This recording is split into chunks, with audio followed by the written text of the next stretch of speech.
Bom dia! Bom dia, bom dia, bom dia, bom dia, bom dia, bonjour, buenos dias, good morning, buongiorno, guten Morgen, ohayou gozaimasu. Como estão vocês? Sábado! Pense que eu já comecei o dia cumprindo toda a minha missão. Isso é muito bom quando a gente cria umas metas matinais.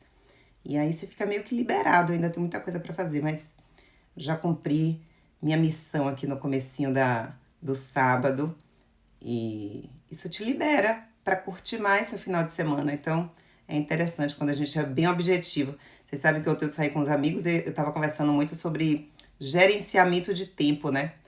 Quando a gente aprende a gerenciar o tempo, nos libera para fazer mais coisas. Isso é bem bacana. Eu tô tentando limpar aqui o óculos. Deixa eu ver se eu vou... Ah, bem-vinda!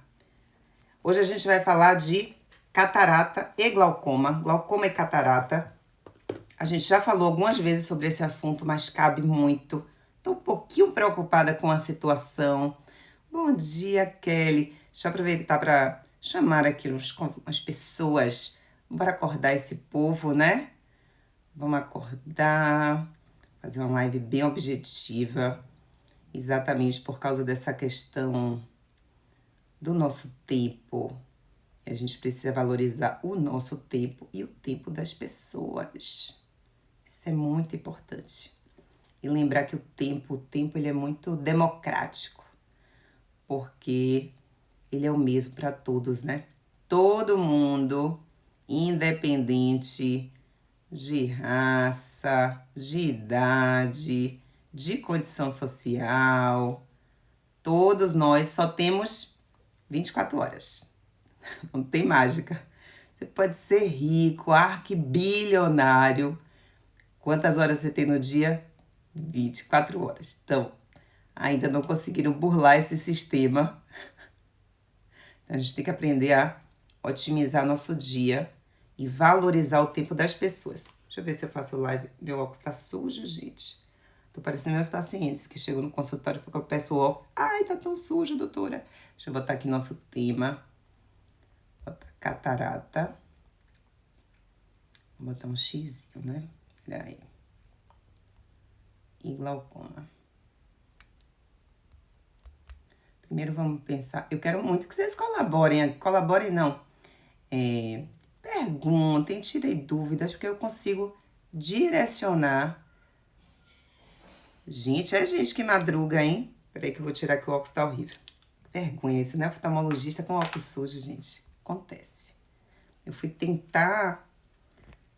Ai, meu Deus, socorro. Fui tentar limpar, foi piorar toda a situação. Agora é só relembrar um pouquinho, repassar o que é catarata, o que é glaucoma, lembrar que essas duas doenças estão ali no top 10. É a primeira e a segunda causa de cegueira mundial. Então, não é uma causa de cegueira na Bahia, não é do Brasil, é do mundo. Então, a gente tá falando das duas maiores causas de cegueira. Então, se você pretende enxergar bem todas as etapas da sua vida, a gente tem que estar de olho nessas maiores causas, ou seja, os grandes ladrões da visão.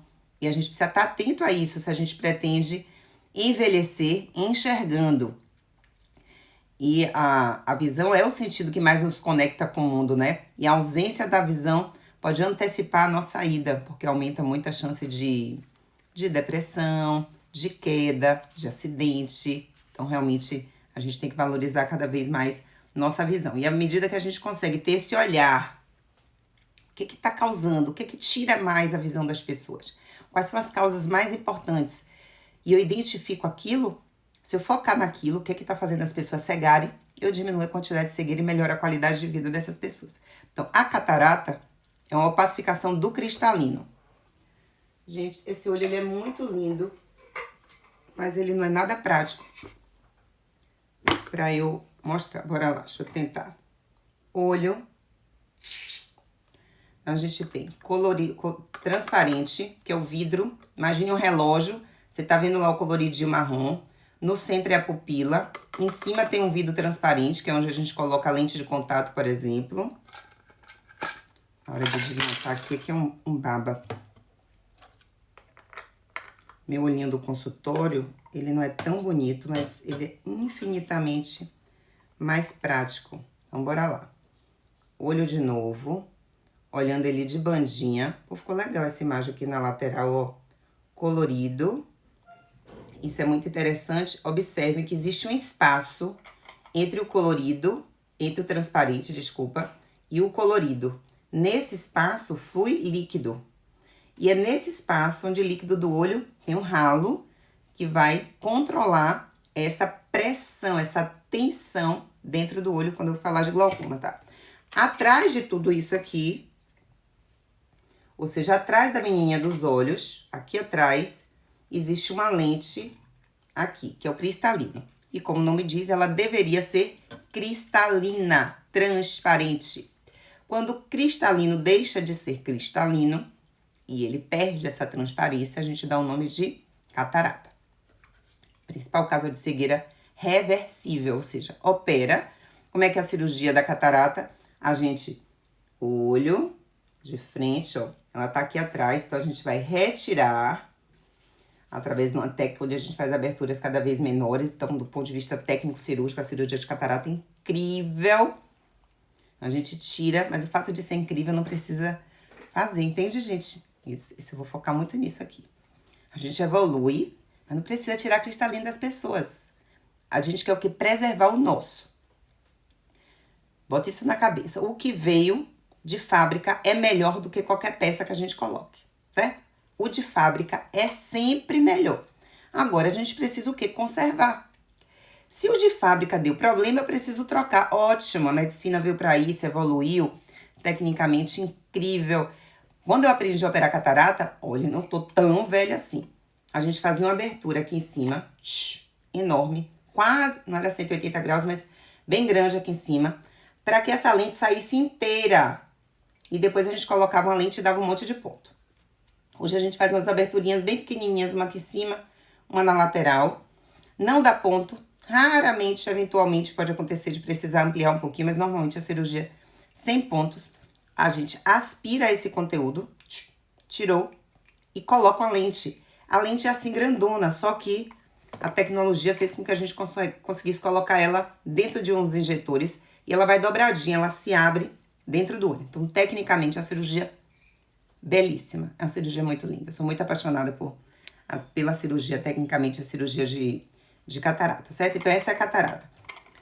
A catarata, como ela é o cristalino, perdeu a transparência, a gente enxerga embaçado. Deixa eu ver se dá certo esse teste. Vocês estão me vendo aqui. É como se agora, ó, vocês me veem mais desfocado, ó. Mais focado, mais desfocado. Mais focado, mais desfocado. Então, começa assim, desfocando. Isso vai piorando, a visão vai ficando mais amarelada, a gente perde o tom, né, a claridade, a nitidez. E isso leva o paciente no consultório, ok? Catarata explicado, dúvidas? Deixa eu ver aqui o que a Feliz falou. Ó, Felícia, a mãe tá com catarata. E por enquanto ainda não tá indicado cirurgia, tá bom? Então vamos falar um pouquinho disso. Então, o fato de ter catarata, ó, aí Felícia não entendeu por quê. Uma vez que tem catarata, por que não operar, né? Então, essa perda da transparência, perdeu a transparência, eu vou dizer, é catarata. Quando operar, aí é que vem o tchan do negócio. O fato de ter catarata precisa operar? Não. O nome catarata é qualquer opacidade do cristalino. Então, o cristalino perdeu um pouco da transparência, já é catarata. Se essa perda de transparência ainda é pequena, não está comprometendo a vida da pessoa, a qualidade de vida da pessoa, ainda é uma coisa pequena, a gente vai colocar numa balança o risco da cirurgia e o possível benefício da cirurgia. Sempre assim, risco, benefício, para a gente indicar no melhor momento. O fato da cirurgia de catarata ter evoluído e a gente se sentir muito... O cirurgião de catarata se sente muito poderoso, né? Porque ele controla muito a cirurgia. É uma cirurgia. Tudo que a gente mexe jamais será igual de novo. Então, o ideal é a gente tentar preservar a transparência do nosso cristalino a vida toda. Felizmente, é uma doença que, se você tiver, você vai ter uma opção terapêutica de excelente resultado, excepcional, com baixo índice de complicação. As complicações intraoperatórias são baixas, mas toda vez que a gente futuca dentro do olho, a gente muda a fisiologia, a maneira como aquele olho se comporta. Isso pode gerar muito problema a médio e longo prazo. Então, não é uma cirurgia inócua, tudo bem? Isso é muito importante. O fato da gente controlar a cirurgia não faz com que a gente não tenha problemas. Então, o fato da gente ter uma lente intraocular maravilhosa, espetacular, tecnológica, não é melhor do que o meu cristalino natural. O meu cristalino é infinitamente melhor do que qualquer lente. Eu falo muito isso com relação a olho seco e colírios lubrificantes. Colírio lubrificante evoluiu muito, a gente tem excelentes opções no mercado. Eu uso colírio lubrificante, eu prescrevo colírio lubrificante. Porém, não existe nenhum colírio de lágrima artificial melhor do que a nossa lágrima. Desde que eu faça tudo, no caso vocês façam tudo para ter uma lágrima de qualidade, certo? Então a gente tem que focar o quê? Tentar preservar o que é nosso. E botar na balança o melhor momento de operar. Não existe uma regra para quando operar. Tem médicos que vão indicar mais precoce, tem médicos que vão operar um pouco mais tardio. Eu, Soraya, sempre vou botar na balança. Por exemplo, vamos supor que eu tenho a opacidade do cristalino, uma catarata, que eu vou dar uma classificação como 2 cruzes. Se eu classificar de 1 a 4 cruzes, vamos supor que eu classifiquei como 2 cruzes. Uma mesma catarata, 2 cruzes, num paciente de 80 anos, que fica em casa, que gosta de assistir televisão, que não tem nenhuma atividade laborativa, que não está tendo nenhum comprometimento da qualidade de vida dele, é diferente dessa mesma catarata em mim, Soraya, com 46 anos, que é ativa, que trabalha, que lê muito, que usa muita visão, que quer continuar operando, que eu preciso ter minha visão 100%. Provavelmente a minha indicação vai ser mais precoce do que no paciente de 80 anos, tá bom? Então a gente sempre tem que ver quem é. Não é olhar, um olho pertence a uma pessoa. Se essa pessoa, por exemplo, ela já tem outras doenças, é uma pessoa com doença cardiovascular avançada, é uma pessoa com demência senil, eu tenho que pesar na balança. Será que essa catarata justifica eu fazer a intervenção cirúrgica nessa pessoa, por mais segura que seja essa intervenção? Então, a gente sempre tem que estar com esse radar ligado do risco e do possível benefício, tá bom? A idade não é uma contraindicação para a cirurgia. Tem paciente de 90 anos que às vezes chega com a catarata avançada e a família está na dúvida se é para operar ou não. É para operar, vai melhorar muito a qualidade de vida dessa pessoa. Então, ela vai voltar a ver os filhos, vai interagir com os netos, bisnetos, vai ter mais mobilidade. Fala, ela é cadeirante. Gente, ela vai interagir com o meio, ela vai se conectar com o ambiente. A visão é o sentido que mais nos conecta com o mundo. Então, se eu posso restaurar essa conexão, isso é incrível. Incrível, a gente deve usar essa ferramenta. Mas sempre eu preciso botar na balança. Pegar uma paciente de 90 anos com opacidade 1 a 2 cruzes, não justifica fazer um procedimento cirúrgico, entende? No meu olhar. Pode, deve, aí depender, né? Pronto. Dúvidas de catarata? Aí, ó, com 94 anos, gente, indico demais, incrível. Você melhora a qualidade de vida da pessoa, tá bom? Então, a cirurgia de catarata é uma cirurgia apaixonante. Mas é exatamente tudo que torna ela boa, que torna ela perigosa. Eu vou falar isso no final, que eu tô bem preocupada. Vamos falar de glaucoma, para depois a gente juntar essas duas doenças. É a doença que mais cega no mundo, é a catarata, é a número 1. Mas ela é reversível, ou seja, resolveu, a visão volta. Do que era responsabilidade do cristalino.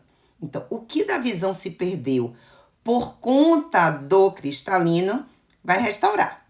Só que, no decorrer da vida, a máquina olho deram outros probleminhas. Então, quando eu opero a catarata, eu resolvo o que a catarata atrapalhou da visão. Mas eu não tô resolvendo outras questões. E aí a gente passa pro glaucoma. A Gilberta também, o pai operou com 85 anos. Gente, cirurgia de catarata é fantástica. Realmente é uma cirurgia muito bonita. Muito, muito, muito, muito. Glaucoma. Bora voltar aqui pro olhinho? Bora lá. Ficou bom assim, cortadinho. Acho que eu vou usar mais ele assim. Então, olho. Sou apaixonada por isso aqui. Como é que a gente tem? Então, bora voltar pra estrutura ocular, né? Colorido, que é quando a gente olha a cor dos olhos. Meus olhos castanhos. Na frente, um vidro, tá? Então, se eu botasse o dedo aqui, eu ia dar de cara com a córnea. Vidro que protege. Aí tem um espaço. Tá vendo que tem um espaço? Tá dando pra ver? Tem um espaço. Coloridinho. Tem outro espaço. Cristalino lá atrás. Separando o cristalino, aqui no meio tem um gel, parecendo uma gelatina pronta, mais durinha. No decorrer da vida ela fica mais molenga. Quem é míope tem esse gel mais fluido, fica vendo as mosquinhas passeando na visão. E lá atrás, a gente tem o nervo óptico, certo? É como se fosse um cabo de energia, literalmente. Então, tudo que entrou no olho pela pupila, chegou aqui na retina, vai ser conduzido através de impulsos elétricos, igual um cabo de energia. Então, para ter visão, a gente precisa ter energia. Um cabo de força que vai ligar isso aqui no nosso cérebro. Então, na verdade, o olho é uma área visível do cérebro. E através do olho, eu consigo enxergar a saúde dessa estrutura do nervo óptico. Então, quando eu olho através da pupila, eu mergulho dentro desse aquário lindo, eu vejo o nervo. Ai, gente, isso é muito apaixonante. Você sabe que eu decidi fazer oftalmologia no dia que eu consegui ver fundo de olho. Mas foi uma coisa assim, eu falei, meu Deus, eu vejo. Incrível! Eu tinha aula acho que no terceiro ou quarto ano, a gente passa por oftalmo bem rapidinho e a gente usa um aparelhinho que chama oftalmoscópio direto, assim, da mão. A gente fica assim, bem pertinho do paciente. Eu não uso mais esse aparelho. Eu tenho, mas não uso. E aí, você fica lá olhando. Gente, eu via nada. Depois de você ficar uns minutos, coitado do paciente, né? Lá dilatado com aquela luz, 300 alunos, 300 não, alguns alunos para poder identificar. E você fala, tô vendo, vendo. Mentira, tava vendo nada. Nada, nada, nada. Não tava vendo. Aí, voltei pro ambulatório. Um amigo lindo, o Rafael, me apresentou o olho de novo.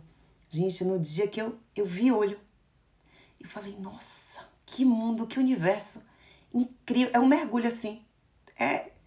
Foi encantador. E até hoje eu fico lá no fundo de olho, adoro, certo? Que a gente, através do olho, a gente vê muito a pessoa. Então eu acho uma coisinha linda assim. Ai, maravilhoso. Bora lá. Então essa estrutura é uma estrutura fechada, mas que ele tem válvulas de drenagem. Então a gente tá sempre produzindo líquido e jogando o líquido fora. Produzindo e jogando fora, tá?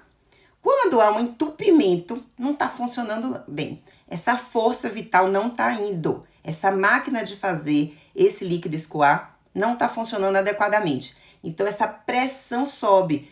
Ele continua produzindo e não consegue escoar.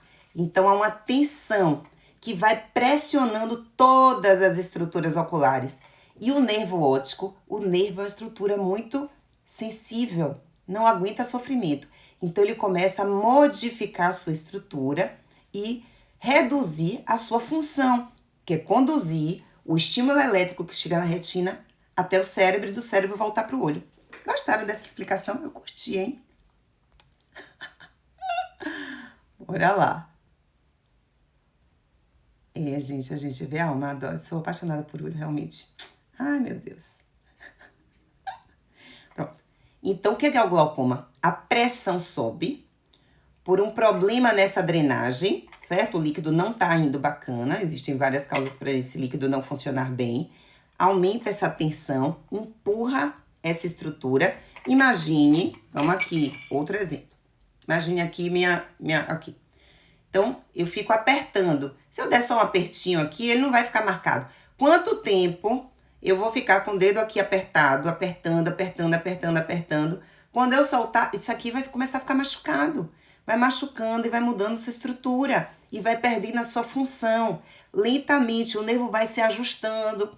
Ele vai tentando dar o jeito dele. ele vai aumentando a escavação, ele vai sofrendo em pequenas áreas, mas continua passando esse impulso elétrico, então a pessoa continua enxergando. E ela vai perdendo a visão periférica. Eu preparei um material para vocês. Então a gente vai perdendo lento.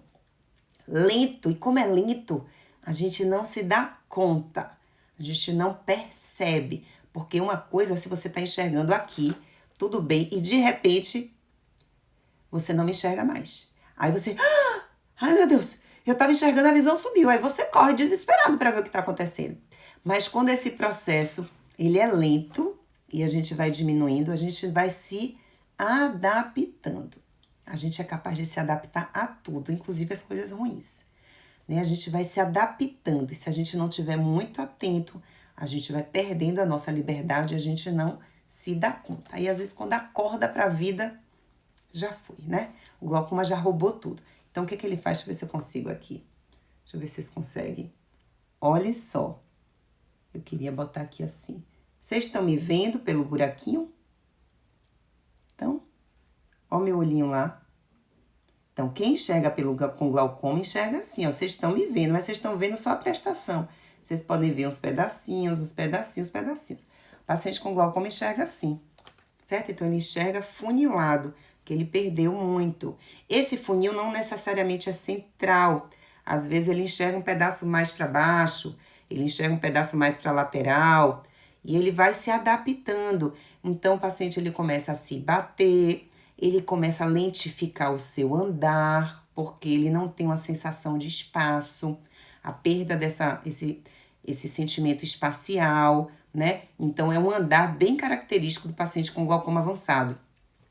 No exame oftalmológico, que entra ali, a gente vê aquelas letras, às vezes o paciente com glaucoma, ele vê todas as letras, todas. E ele mal consegue sair da cadeira para a sala de espera, porque ele tem dificuldade de se locomover por causa dessa sensação espacial. Depois vocês façam um teste de botar um papel assim com um buraco, vedar e ir andando, só enxergando pelo buraco, certo? Façam essa experiência que vocês vão perceber mais ou menos como é que o paciente com glaucoma chega. Então observe, a catarata, como vai perdendo a transparência, a pessoa vai meio que percebendo que a visão não tá tão nítida, que o grau tá mudando, que não tá bacana. O glaucoma, ela não percebe. Só que quando essas duas doenças chegam juntas, a pessoa tem glaucoma e tem catarata, o que leva ela no consultório é a catarata, não é o glaucoma. Para um paciente chegar num consultório por causa de um sintoma de glaucoma, esse glaucoma já está extremamente avançado. Então, às vezes, o glaucoma foi avançando, a pessoa não se deu conta. E aí, de repente, ela evolui com catarata.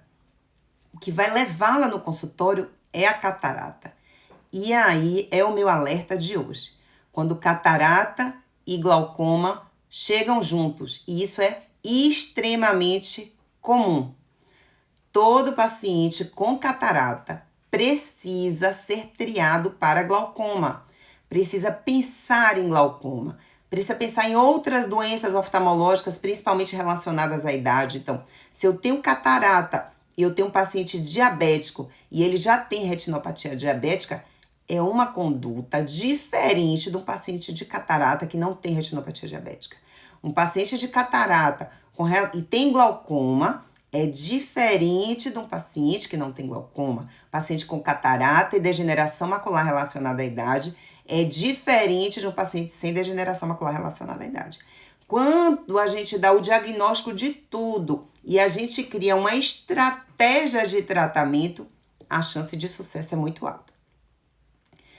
Estou preocupada porque imagine que nesse 1 ano e meio nós represamos doenças. As condutas criaram uma represa, um volume de líquido muito grande com uma barragem muito frágil, certo?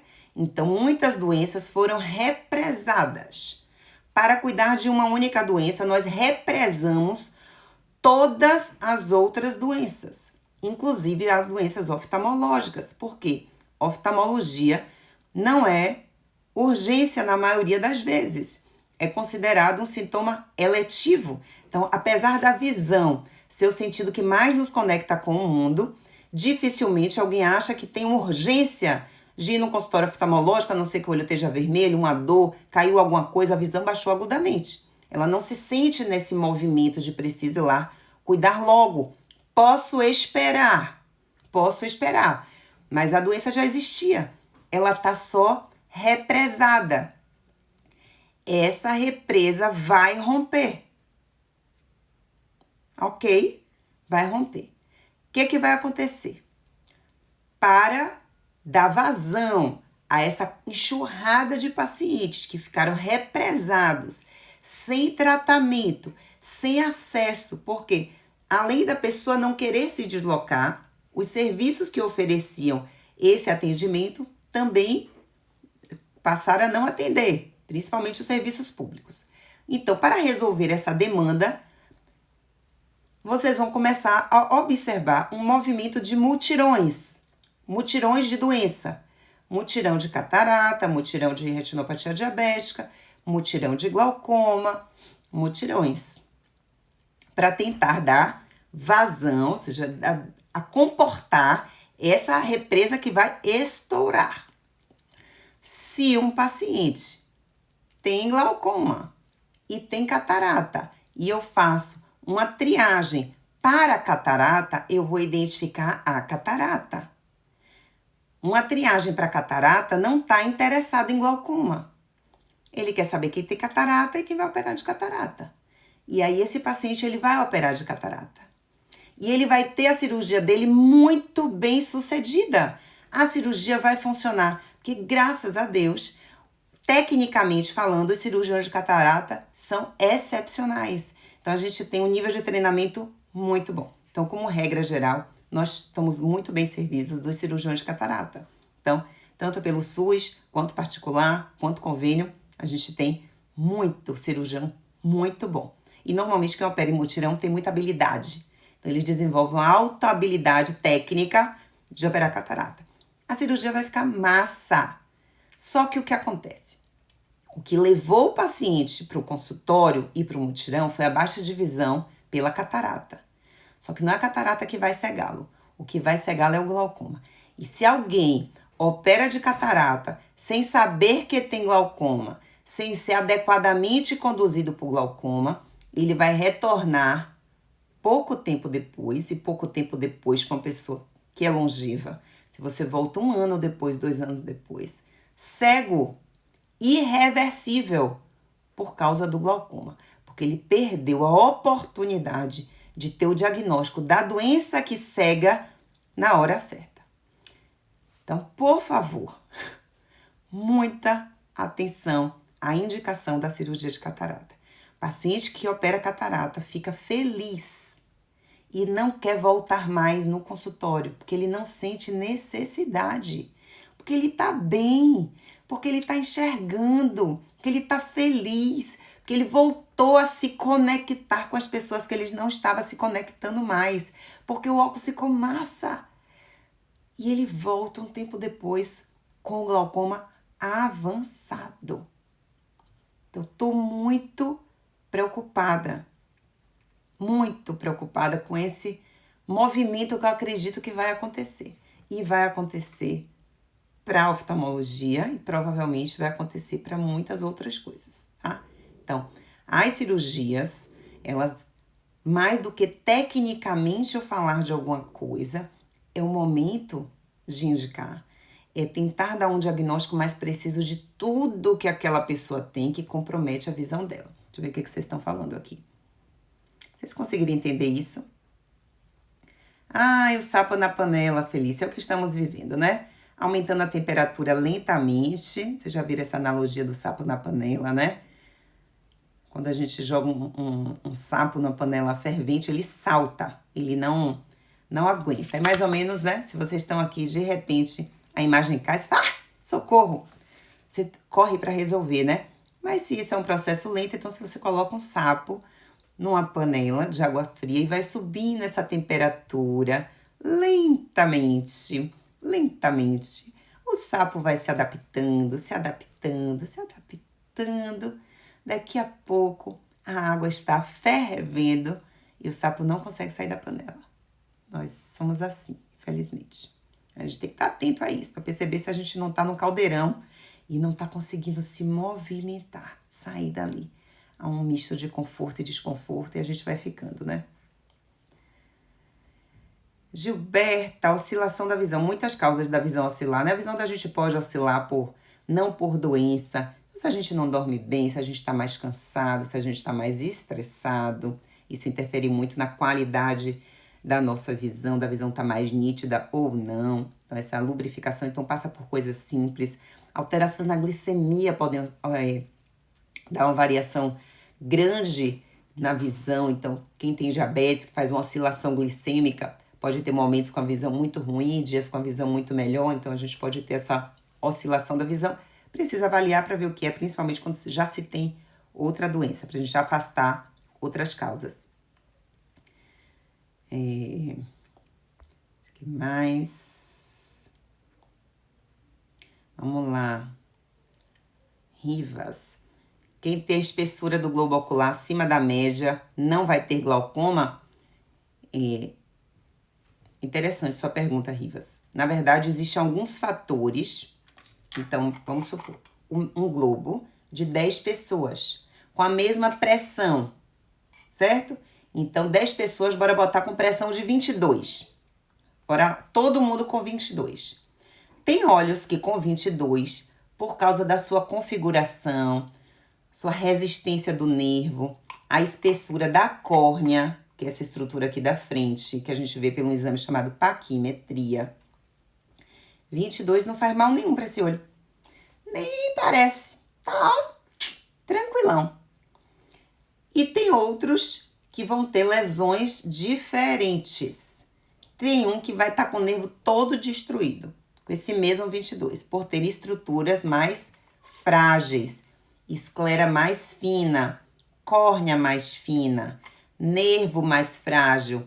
Tem uma coisa que chama camada de fibras nervosas, que é essa camada aqui atrás. Então, o nervo, e aqui tá a retina, ela tem uma camada de fibras nervosas, ou seja, que levam esse impulso nervoso para o nosso cérebro mais resistente. Pacientes míopes, principalmente os automíopes, são mais vulneráveis. Eles têm uma retina mais frágil, essa região peridisco mais vulnerável. Então, às vezes, um pequeno aumento da pressão para esse olho vai dar mais repercussão do que outro. Porém, água mole em pedra dura, tanto bate até que fura. Se eu caio uma água mole, uma goteira, num terreno de areia, já faz logo um buraco ali, né? Na mesma hora. Se eu faço numa pedra mais porosa, vai demorar um pouco mais, mas vai furar. Se é uma pedra mais resistente, vai demorar muito para que isso fure. Mas dependendo do tempo de vida que você tenha, pode ter lesão. Então, é sempre um sinal de alerta. Não acho que tem uma córnea grossa, tá tudo certo. Não é bem assim que as coisas funcionam, tá? Não significa que você precise reduzir essa pressão com medicamento, mas significa que a gente precisa ficar atento. Outra coisa com relação à espessura da córnea é esse valor medido. Então, existe se eu meço a pressão numa córnea fina e eu meço essa pressão numa córnea espessa, esse mesmo valor, ele deveria ter um fator de correção. Porque quem tem a córnea mais espessa, mais grossa, o que eu tô medindo, que vem no aparelho, na verdade é mais baixo do que o que de fato tá ali no aparelhinho. E o contrário é verdadeiro. Quem tem a córnea muito fininha, o que eu tô medindo, na verdade, é mais alto. Então, numa córnea fina, um 22 pode representar um 26, por exemplo. E esse mesmo 22 numa córnea grossa pode representar talvez um 18, tá? Então, tudo isso tem que ser levado em consideração na hora que eu monto uma estratégia para um potencial suspeito de glaucoma. Então, não existe essa regra. Ah, tem 22 de pressão, baixa pressão. Tem 18, não faz nada. Tá? Então, é esse juntar, esse quebra-cabeça que decide. Então, toda a conduta, ela deve ser individualizada. A gente tem um guia que orienta o nosso raciocínio, mas esse raciocínio tem que ser baseado na individualidade. Eu não posso cuidar de um olho, eu tenho que cuidar de uma pessoa que possui esse olho, certo? Sempre, sempre, em qualquer conduta. Quem mais? Façam perguntas, façam perguntas. Adoro quando vocês se comunicam comigo. Bora lá para as nossas estratégias. Entendo as duas coisas. O que fazer?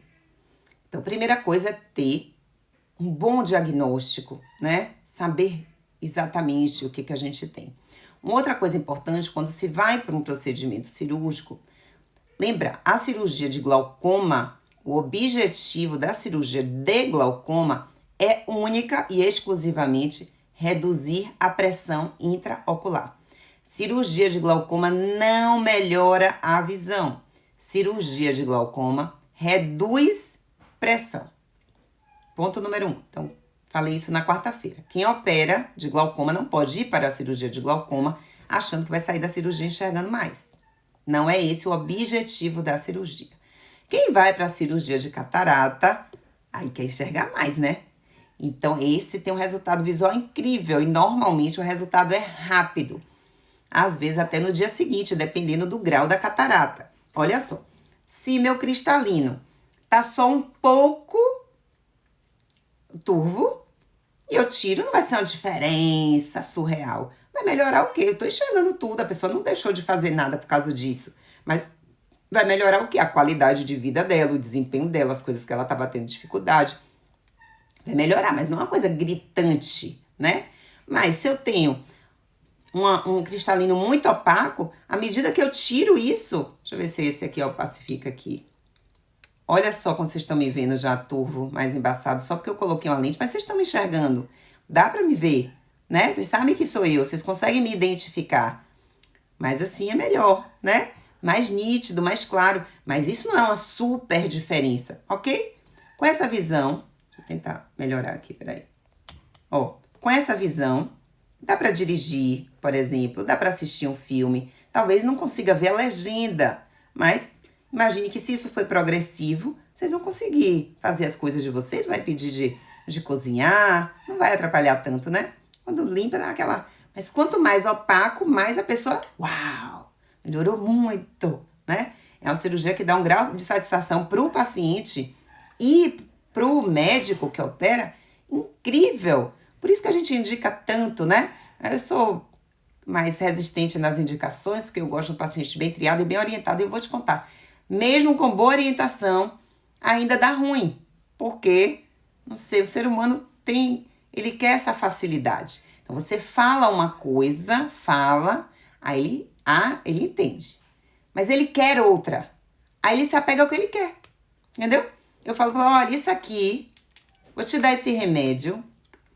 Esse remédio, ele vai melhorar tal coisa, mas ele também vai causar isso. A pessoa se apega só ao que ela quer. Ela só pega a parte boa e esquece tudo de ruim que o negócio vai causar. E tudo que ela sente de ruim causado por isso, ela nunca acha que é por causa disso. Porque ela tá apegada à parte boa. Ela quer só o bom. Não, sabe? Não, esse remédio tá te deixando cansada, sem energia, fadigada, com dor muscular. Fala, não, mas isso aqui é muito importante. Aí a pessoa vai ficando demente. Não, mas isso aqui me resolve esse problema aqui. E assim a gente vai caminhando na vida e é isso. Opera de uma coisa e quer resolver outra. Opera o pterígio, orienta o paciente, converso, não, né? Mas volta no pós-operatório com o olho branco falando, minha visão tá... Ainda preciso do óculos para chegar. Falei, gente, quem te prometeu que ia parar de usar óculos? Pelo amor de Deus, não fui eu. Mas não sei, a pessoa opera com outra expectativa, toma uma conduta com outra expectativa, e quando vem os problemas... não sabia, mentira, gente, vocês sabiam de tudo. A gente vai fingindo que não acredita que vai ser com a gente, né?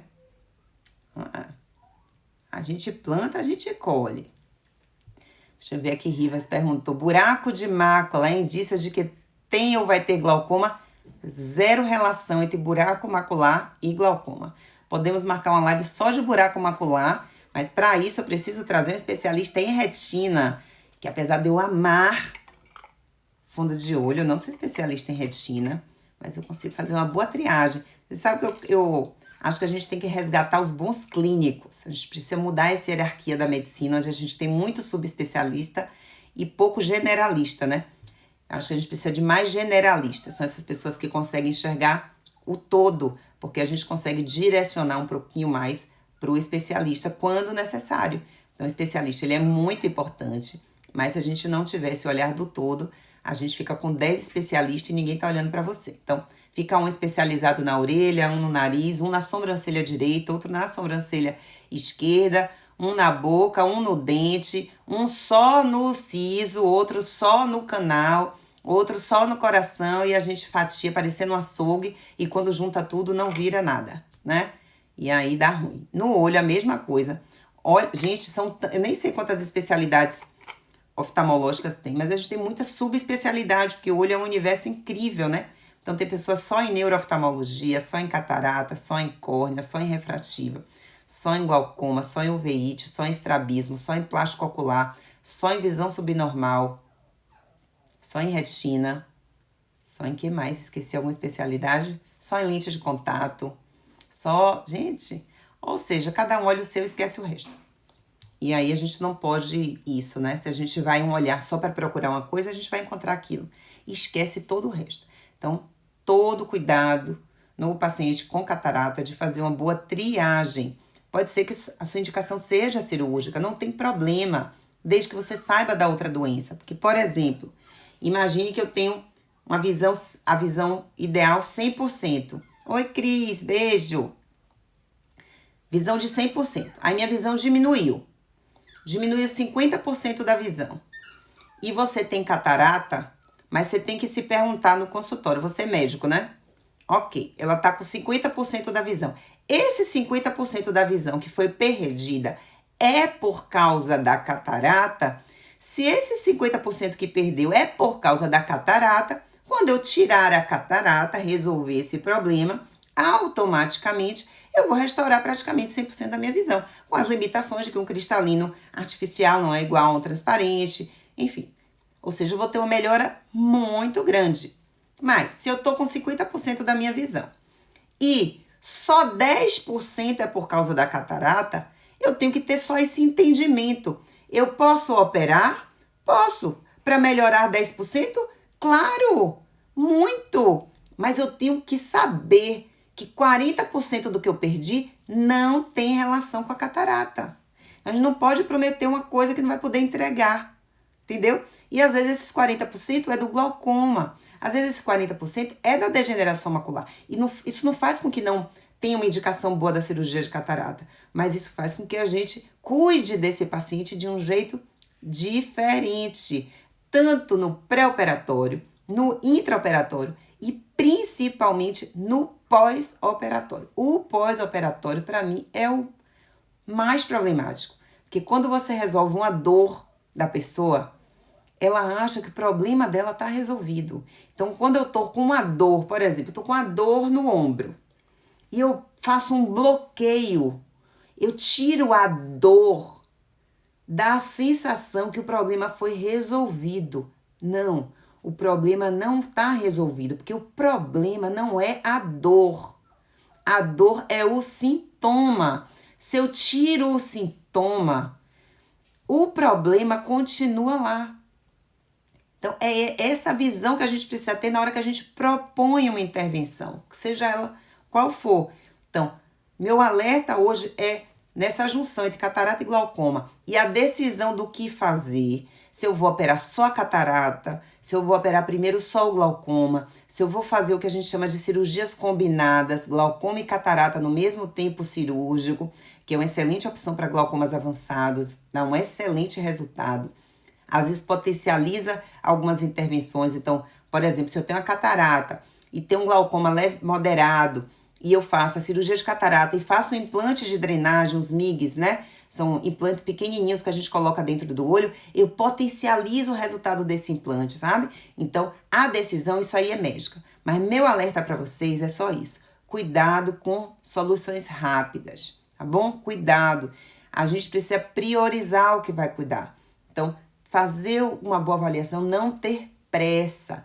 Catarata não é urgência.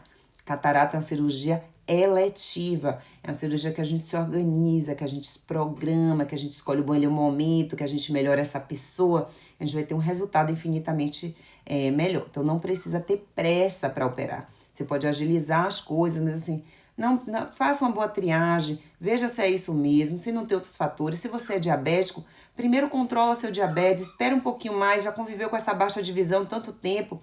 Às vezes, se a gente atropela etapas, depois a gente vai pagar um preço muito, muito alto. O paciente com diabetes, por exemplo, que opera catarata, ele tem uma resposta inicial muito boa à cirurgia, mas ele complica mais da retinopatia diabética, e que é o que vai cegar e que vai gerar muita dor e sofrimento depois. Então, fazer uma boa triagem antes. Então, minha dica é fazer uma avaliação cuidadosa antes. Não pule etapas, não burle as etapas, não queira economizar nesse processo, não queira aproveitar a oportunidade. Cuidado com os mutirões. A intenção do mutirão, ela pode ser muito lícita, pode ser muito bacana, mas muitas pessoas, infelizmente, e as pessoas, não estou falando só os profissionais de saúde, não, a pessoa, ela quer a oportunidade, né? A gente adora uma vantagem, né? Vou aproveitar aqui que é de graça até injeção na testa. Não, gente, de graça, nem injeção na testa, nem injeção em outro lugar. Mas, enfim, às vezes quer, não vou fazer logo. Fazer preventivamente, não existe isso. Você tirar um órgão preventivamente. Não vou tirar aqui meu joelho, essa rótula, preventivamente para não ter artrose. Vou botar um joelho artificial maravilhoso. Não existe isso. Não vou tirar o cristalino que tá bom para não ter catarata. Eu já vi isso. Isso é surreal, pelo amor de Deus. Ó, wake up. Acordem, tá bom? Jesus, Kelly, diabetes 700. Gente, live. Vai ter live sobre jejum. Excelente estratégia para paciente diabético descompensado. Cris. Infelizmente, as pessoas não querem. A gente tá num treinamento equivocado. A gente quer anestésicos. A gente quer ser anestesiado. E a gente busca muitos anestésicos na vida e não quer resolver o problema, né? E o problema tá lá. Eu já falei do exemplo do sapato. Vou aqui pra gente encerrar nossa live, que eu quero fazer uma live de menos de 50 minutos. Então, você calçou o sapato e tá com a pedrinha piquititica lá no sapato dentro. E ali tá aquele incômodozinho, tá incomodando, a dor começou a mancar um pouquinho, não tá conseguindo usar direito o sapato. Tem uma pedrinha pequenininha, um pouquinho maior do que um grão de areia lá no sapato. Nossa, mas você adora aquele sapato, gente. Você não quer tirar de jeito nenhum. Aí o que você faz? Ela vai no médico e fala, tô com a dor aqui nesse pé. Aí ele dá um analgésico. Aí você, melhorou a dor. Beleza. A pessoa continua com a pedra no sapato e continua com o sapato. Aí passa um pouquinho de tempo, a dor volta. Aí ela fala, volta lá, ai doutor, esse remédio tá mais funcionando não. Eu tomava só 2 vezes ao dia, resolvi, agora já tô com 3 vezes ao dia e a dor não passa, tô querendo aumentar para 4 vezes. Não, bora trocar aqui por um mais forte. Troca de remédio, aí passa um anti-inflamatório. Aí passa o anti-inflamatório e a pedrinha lá, né? Aí passa o anti-inflamatório, ai, gente, que remédio maravilhoso, espetacular. Não tô sentindo mais nada. Tá ótimo. Passa 2 dias, ó a danada do incômodo. A pessoa começou usando 1 vez ao dia, aumentou para 2 vezes ao dia, aumentou para 3 vezes ao dia. A pedrinha lá, mas ela no sapato, né? E com a pedrinha lá no sapato. Aí volta no médico. Ai, doutor, não sei não. O remédio até começou bem, foi ótimo, gostei muito. Não tem um pouquinho mais forte não que esse. Já sei agora. O que eu vou fazer? Vamos fazer um bloqueio aqui do pé. A gente vai anestesiar todo o pé. Esse aqui é tiro e queda. Gente, é tiro e queda. Passou a dor? Com certeza. Tirou o problema? Não. Aí o pé necrosou. Pronto, ficou sem pé, tá massa. Ó, resolveu o problema. Parem para observar quantas dessas coisas a gente tá fazendo na nossa vida. Porque não quer tirar o sapato e tirar a pedra do sapato, certo? Se lá no anti-inflamatório eu simplesmente tirasse meu sapato, tirasse a pedra, o pé ia estar inflamado, mas ele ia se recuperar totalmente, sem mais nada. Porque o corpo tem esse poder de se curar se a gente não atrapalhar. Então, cuidado, que às vezes a gente está atrapalhando o processo. E tá usando um negócio que te mata, mas tá pegado, né? Gente, para aprender, a gente precisa desaprender. Tem crenças que a gente carrega com a gente que a gente precisa mudar. tirar essas crenças, reavaliar nossas crenças, para a gente rever nossas condutas. Às vezes a gente é treinado a pensar de um jeito e a gente precisa retreinar, mas para isso precisa esvaziar essa caixinha para permitir que novos conhecimentos entrem, certo? E a gente mude nossa maneira de olhar a nossa vida, a nossa saúde. Então, cuidado, tá usando um negocinho, é aquilo que tá te adoecendo. Mas não, mas esse negocinho eu não quero não. Aí você começa a usar um monte de outros negocinhos para cuidar do efeito colateral do negocinho, gente. Pelo amor de Deus. Bora acordar pra vida e fazer escolhas melhores. Ó, ótimo sábado. Vocês vão começar a ver agora um monte de umas propagandas minhas, porque baseado nesse monte de live que eu tenho falado e nesses conhecimentos, eu juntei tudo de uma maneira método 3S, simples, seguro e sustentável, ou seja, estratégias que eu consigo sustentar para a vida, não são estratégias para usar durante uma semana, 15 dias, são estratégias para a vida. Num aulão que vai ser apresentado no dia 13 de outubro. Então, daqui a pouco vocês vão ver aí no feed e eu vou começar a compartilhar com vocês. E aí vocês só vão precisar tocar no Saiba Mais, se inscrever, é gratuito, é online. Porque eu consegui juntar tudo isso de uma forma muito simples para que vocês consigam implementar para a vida de vocês e melhorar a qualidade de vida. E se a gente melhora a qualidade de vida, a gente melhora a nossa visão. E eu garanto que eu tô conseguindo fazer o meu propósito, que é fazer as pessoas enxergarem bem todas as etapas da vida dela, tá? Um beijo, excelente sábado. Aproveita para carregar as baterias. Gente, tem uma live lá no canal de Felice. Então, Felice de Contar Histórias. Tem várias outras coisas. Eu dei entrevista pra Felice. Dá uma olhadinha lá. No meu tem só um pedacinho assim. Mas se vocês forem no dela, tem ela inteira. A live toda. Tá bem bacana. Um bate-papo um pouco da minha história, da minha trajetória e desse amor que eu tenho pela saúde, pela medicina e pela oftalmologia. Beijo enorme pra vocês. Tchau, tchau.